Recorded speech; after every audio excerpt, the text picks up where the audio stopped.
kabarnya hari ini? Semoga kalian selalu dalam keadaan sehat ya. Untuk mengawali pembelajaran pada pertemuan kali ini, marilah kita berdoa terlebih dahulu. Berdoa menurut agama dan kepercayaan masing-masing dimulai.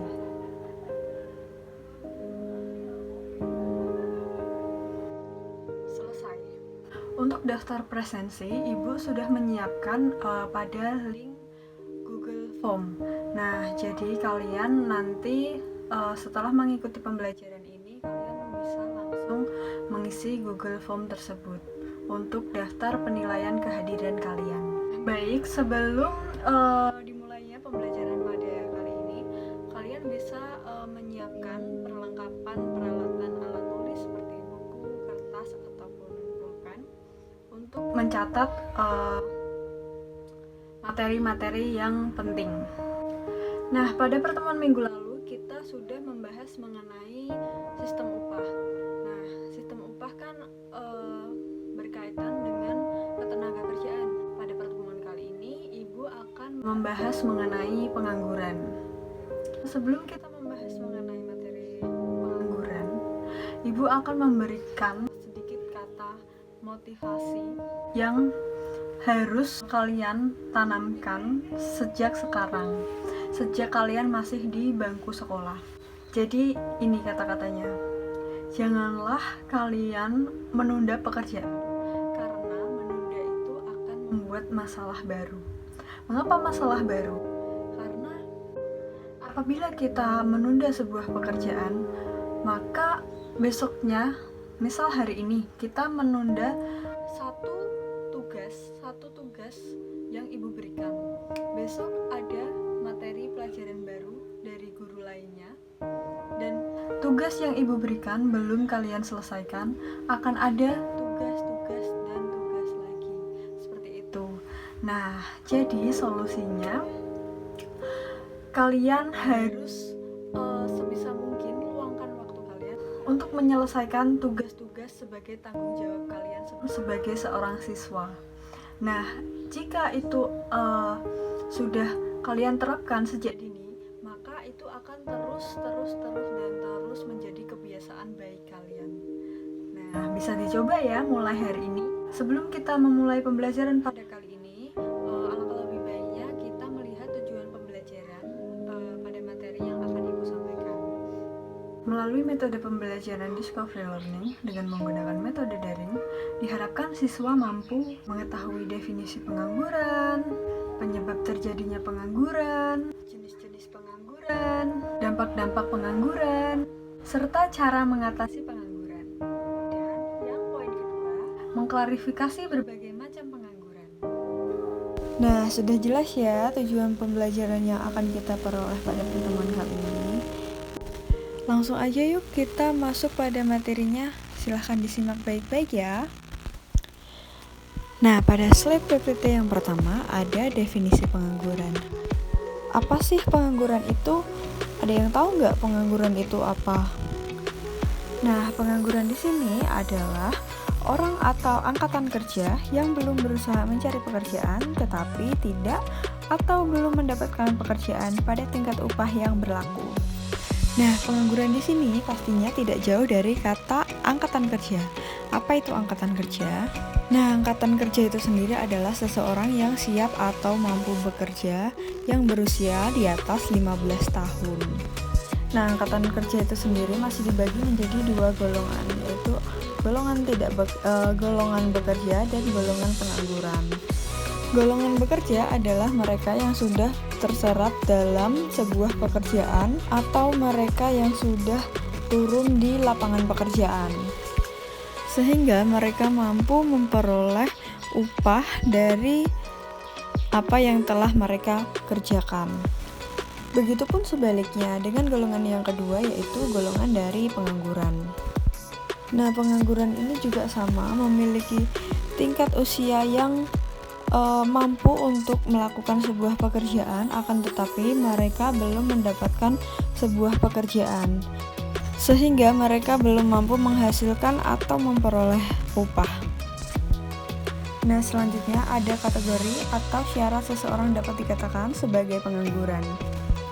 Seseorang dapat dikatakan sebagai pengangguran apabila mereka memenuhi salah satu syarat sebagai berikut atau mungkin semuanya. Nah, yang poin pertama ini ada sedang tidak bekerja tetapi sedang mencari pekerjaan. Nah, walaupun mereka yang sedang mencari pekerjaan tetapi mereka itu belum bekerja, tetap saja dikategorikan sebagai seorang yang menganggur. Nah, pada poin yang kedua, tidak memiliki pekerjaan karena merasa tidak mungkin mendapat pekerjaan. Nah, belum apa-apa nih udah minder nih. Nah, tetapi mungkin juga ada faktor-faktor yang mempengaruhi poin kedua ini, seperti kondisi fisik yang kurang seperti itu. Jadi mereka seperti merasa tidak mungkin dulu gitu loh sebelum berusaha mencari pekerjaan. Nah, pada poin yang ketiga, mereka sedang mempersiapkan suatu usaha baru. Nah, mengapa hal ini bisa dikategorikan sebagai pengangguran? Ya, mungkin karena memang mereka itu tidak melamar pekerjaan gitu. Mereka itu sedang mempersiapkan sebuah usaha baru yang akan dijalankan nantinya gitu. Nah, selanjutnya di poin yang terakhir adalah mereka sudah mendapatkan pekerjaan akan tetapi mereka belum mulai bekerja. Nah, ini itu ilustrasinya seperti ini. Mereka sudah melamar pekerjaan. Nah, mereka sudah diterima sebagai karyawan di suatu perusahaan tertentu. Akan tetapi mereka masih menunggu waktu di mana ia mulai bekerja nantinya. Gitu ya. Nah, sekarang kita bakal mempelajari mengenai penyebab terjadinya pengangguran. Kenapa sih kok bisa banyak pengangguran di Indonesia? Karena apa alasannya? Nah, kita bakal mengetahui di penyebab-penyebab terjadinya pengangguran di Indonesia. Oke, di sini ada penyebab pengangguran yang pertama adalah kesempatan pekerjaan yang tersedia lebih sedikit daripada penawaran pekerjaan. Nah, jadi di sini angkatan kerja lebih banyak daripada permintaan kerja. Nah, bayangin betapa banyaknya angkatan kerja, akan tetapi peluang untuk bekerjanya itu tidak ada gitu loh. Nah, kalian bisa bayangin aja jika angkatan kerjanya itu banyak yang mungkin lulus di tahun ini dan udah bisa bekerja di tahun ini, akan tetapi peluang pekerjaannya tidak ada. Bukannya tidak ada, cuman kurang gitu loh. Nah, itu juga akan menjadi faktor dari munculnya seseorang yang menganggur atau pengangguran. Selanjutnya, untuk poin yang kedua, tidak sesuai dengan syarat-syarat yang diminta dengan keterampilan tenaga kerja.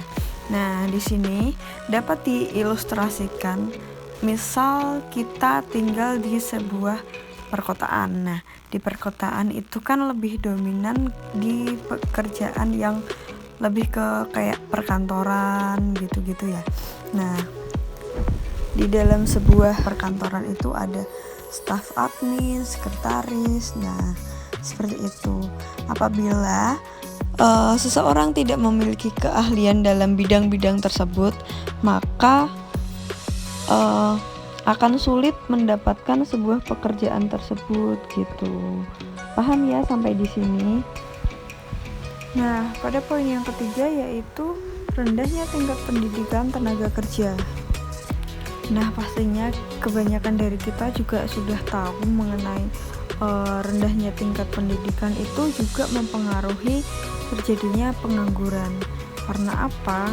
Contohnya aja nih, sebuah perusahaan tertentu membutuhkan seorang karyawan yang minimal pendidikannya itu D3 atau S1.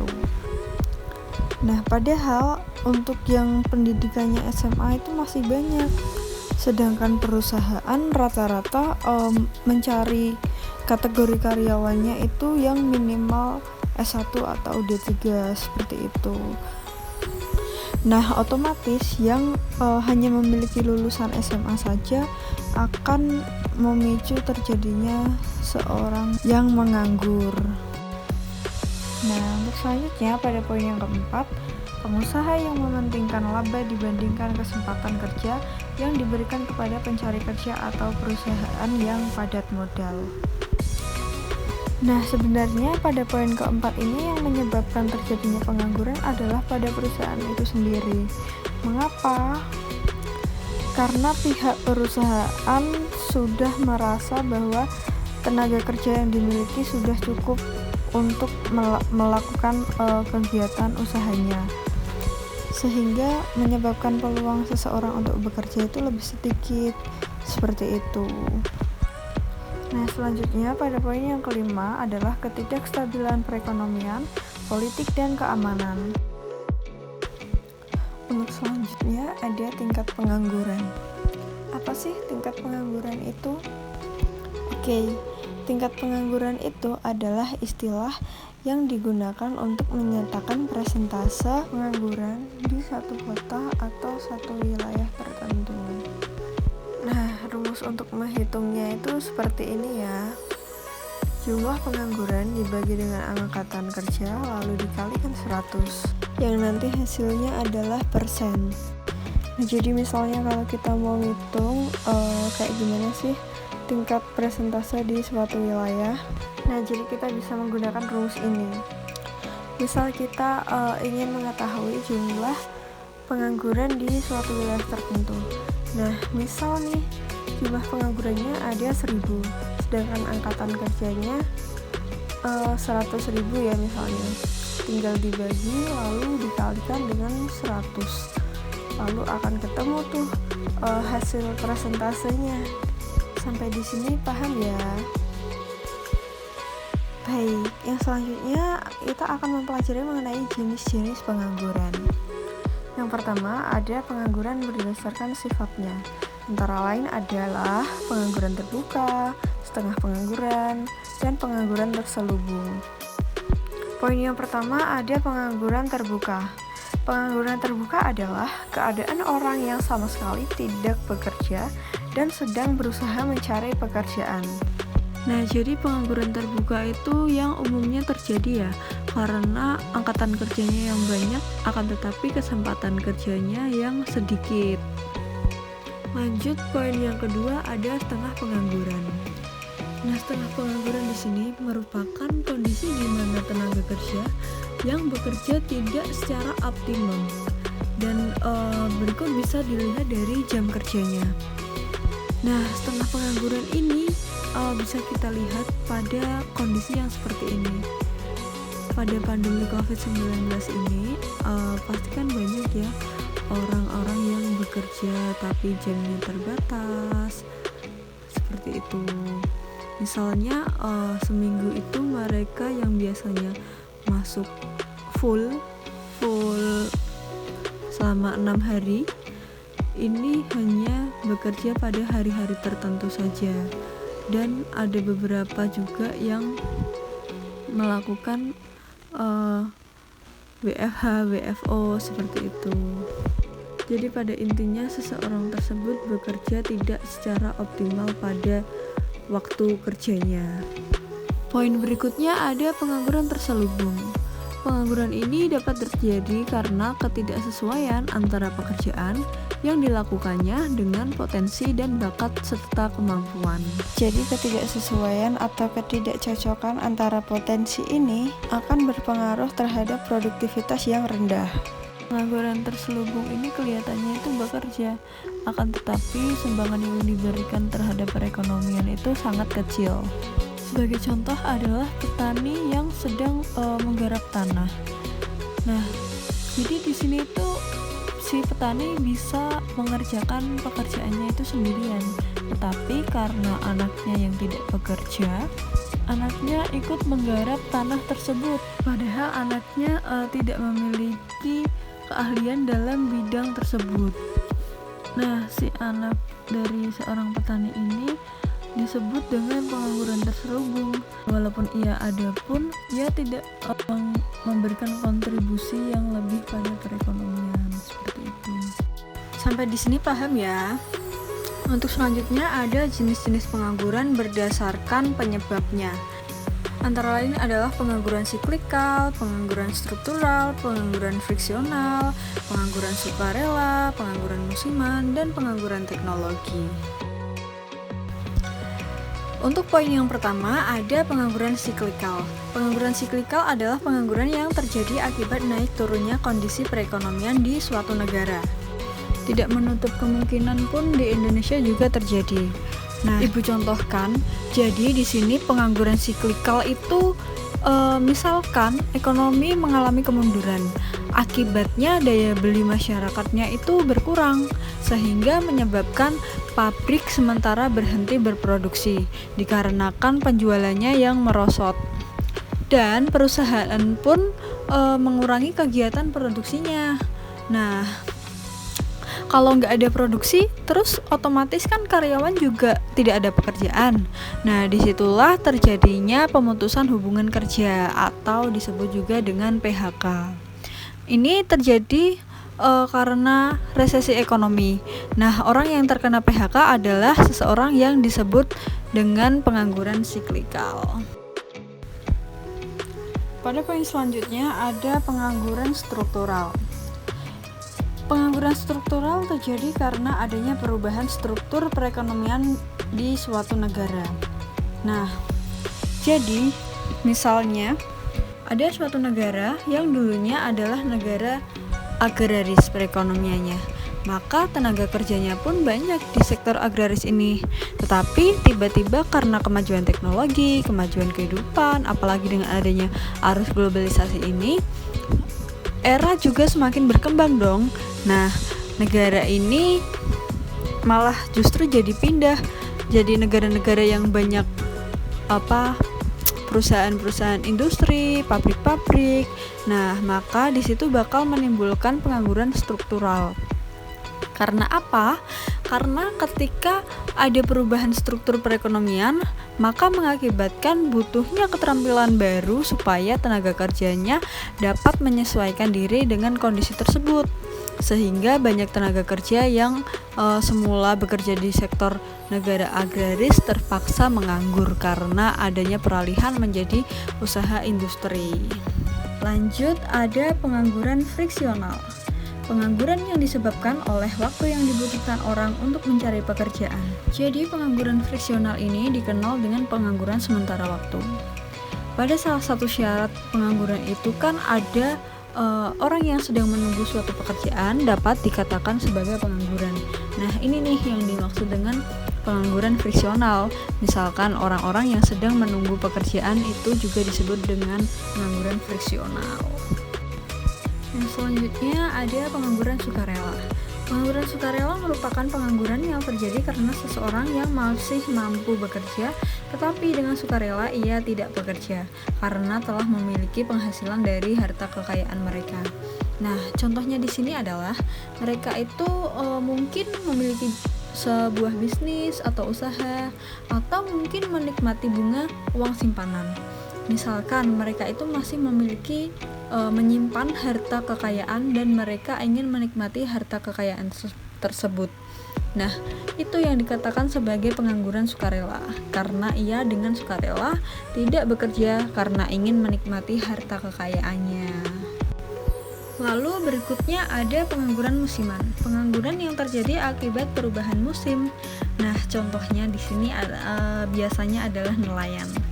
Jadi pengangguran musiman itu dapat diilustrasikan seorang yang menganggur ketika ada musim-musim tertentu. Nah, kalau nelayan kan memang yang menjadi kendala adalah badai. Nah, ketika ada badai besar, maka nelayan tersebut tidak bisa bekerja seperti itu, maka dapat dikategorikan sebagai pengangguran musiman. Poin yang terakhir ada pengangguran teknologi. Pengangguran ini disebabkan oleh adanya pergantian tenaga kerja manusia dengan mesin atau peralatan canggih sebagai akibat dari kemajuan teknologi, sehingga mengakibatkan penerimaan tenaga kerja manusia semakin menurun akibat didominasi oleh penggunaan mesin dalam menjalankan proses produksi. Nah, jadi munculnya peralatan canggih seperti mesin-mesin itu menyebabkan berkurangnya permintaan perusahaan terhadap manusia. karena penggunaan mesin-mesin itu sendiri lebih cepat dan dapat memproduksi barang dalam jumlah banyak. Sehingga hal ini memicu adanya pengangguran. Nah, seperti itu. Paham ya sampai di sini?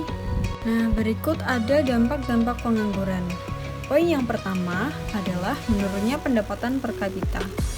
Orang yang menganggur berarti tidak memiliki penghasilan, sehingga hidupnya akan membebani orang lain yang bekerja. Hal ini akan menyebabkan terjadinya penurunan pendapatan per kapita. Dengan kata lain, ketika pengangguran tinggi, maka pendapatan per kapita itu akan menurun. Sebaliknya, jika penganggurannya rendah, maka pendapatan per kapita akan meningkat. Karena biasanya dalam suatu rumah itu pendapatannya misal ya 10 juta. Akan tetapi, jika ada salah satu yang menganggur, maka pendapatannya akan berkurang. Misal nih, malah jadi 6 juta. Jadi kan malah membebani beberapa pihak, seperti itu. Poin yang kedua adalah berkurangnya pendapatan negara. Jika banyak pengangguran, maka pendapatan negara yang bersumber dari pajak dengan jenis pajak penghasilan akan ikut berkurang. Nah, di sini kalian udah mempelajari belum mengenai perpajakan? Nah, jadi ketika banyak pengangguran, maka pendapatan negara yang bersumber dari pajak, yaitu pajak penghasilan, akan berkurang. Jadi, penerima pendapatan negara itu kan salah satunya dari pajak. Nah, jenis pajak salah satunya adalah dari pajak penghasilan. Ketika banyak orang-orang yang tidak bekerja, akan terasa berkurang pendapatan negara itu. Mungkin apabila hanya 1-2 orang memang tidak terasa, akan tetapi apabila sudah resesi dan banyak PHK di berbagai sektor, maka akan menyebabkan pajak penghasilan negara menjadi berkurang, seperti itu. Selanjutnya poin yang ketiga adanya beban sosial. Orang yang memiliki pekerjaan berarti ia memiliki status sosial di tengah-tengah masyarakat. Sebaliknya, jika seseorang yang tidak memiliki pekerjaan dalam jangka waktu lama akan merasa rendah diri akan statusnya.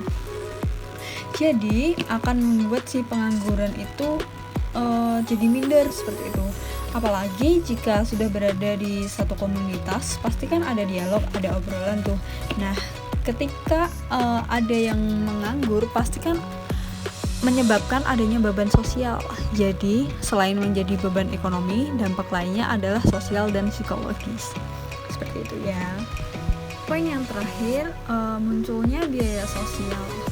Jadi, dampak-dampak dari pengangguran itu, ketika tingginya tingkat pengangguran akan menimbulkan pengeluaran biaya-biaya seperti biaya pengadaan, penyuluhan, biaya pelatihan, dan biaya keamanan sebagai akibat kecenderungan meningkatnya tindak kriminalitas. Sampai di sini paham ya mengenai dampak-dampak pengangguran? Nah, baik, kalau udah paham, mari kita lanjutkan mengenai cara mengatasi pengangguran. Nah, berikutnya kita akan mempelajari mengenai cara mengatasi masalah akibat dari pengangguran. Nah, pengangguran di sini antara lain adalah pengangguran siklikal, pengangguran struktural, dan pengangguran musiman. Pada poin yang pertama, cara menanggulangi pengangguran siklikal antara lain adalah yang pertama, meningkatkan daya beli masyarakat. Yang kedua, mengarahkan permintaan masyarakat untuk membeli barang dan jasa. Yang ketiga, memperluas pasar barang dan jasa. Pada poin yang kedua, cara mengatasi pengangguran struktural. Yang pertama, meningkatkan mobilitas tenaga kerja dan modal. Yang kedua, mengadakan pelatihan untuk mengisi lowongan pekerjaan yang kosong.